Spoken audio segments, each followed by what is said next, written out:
I know this is going to be really difficult to believe, and I promise you I'm not making this up, but we've had a heatwave in Aberdeen for the last few weeks, so I've got my new day van. I'm going to go out and see if I can do some stealth camping. I blame Love Sundays for this. I've been watching a lot of his videos on YouTube at the weekends. I've got no real idea where I'm going to end up. That's not entirely accurate.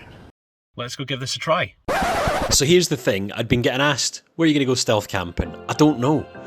I'm in Aberdeen. I want to get out into the sticks a little bit. There's Cruden Bay, I've got friends up there near Peterheads.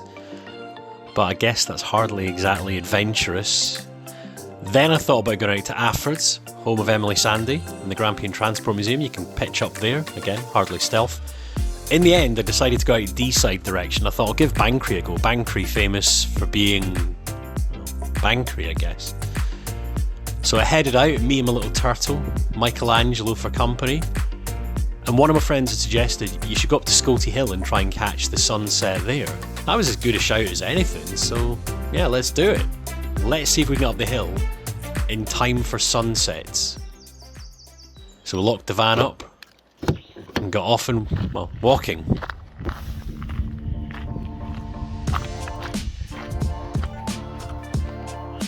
We're a couple of days after the longest day. It's basically broad daylight 24/7 in the northeast of Scotland. Really did pick the best of nights for this.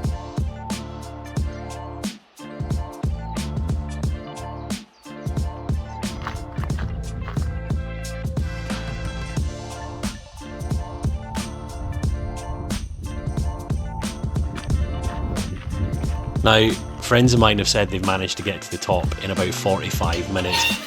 I was spending far too long filming and messing about with gates. But in the end, I think I got up to the top in about an hour, which isn't too bad. I did, however, get attacked by midges. If you've never heard of midges before, these things are worse than death. And pretty much followed me the whole way up the hill. Yeah, thanks, guys. So in the distance, that's Scolty Tower. Now, I totally didn't Google this, but it was built in memory of General William Burnet. He was from the area. He fought alongside Wellington in the Napoleonic Wars. It's been rebuilt. It's a nice walk up to the top. Brilliant views. But then once that was done and dusted, unlike everyone else, I didn't want to hang about. I've still got to find somewhere to camp for the night. Now, I was going to just stay at Scolty Hill, but despite the fact I was the only person there when I arrived, suddenly got quite popular. So I drove about for a bit, avoided a couple of car parks where folks had already set up, and then eventually found somewhere. Now, I was braced for rubbish weather in the morning. We were promised thunderstorms, but when my alarm went off,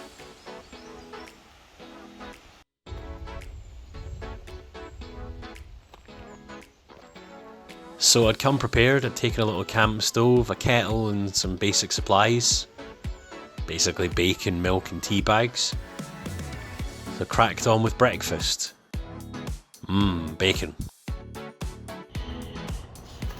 Once that was done, I didn't see the point in hanging about. I'd done the hill already, chucked my stuff back in the van, literally, and set off for home. That was my first night of stealth camping, and it wasn't terrible. I think my tip for myself for next time is to get out earlier and don't be up a bloody hill so long, because if I hadn't gone up Scolty Hill and I hadn't taken so long, I'd have been here hours before and I could have set up and been quite relaxed and chilled. But, you know, it panned out for the best.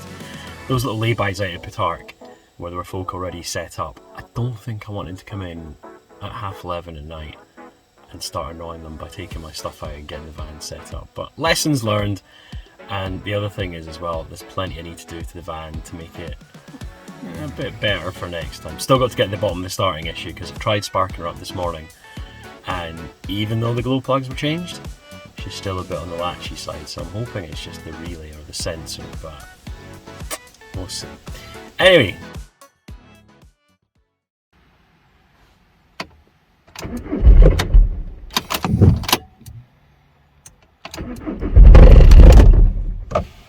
oh, that's not good.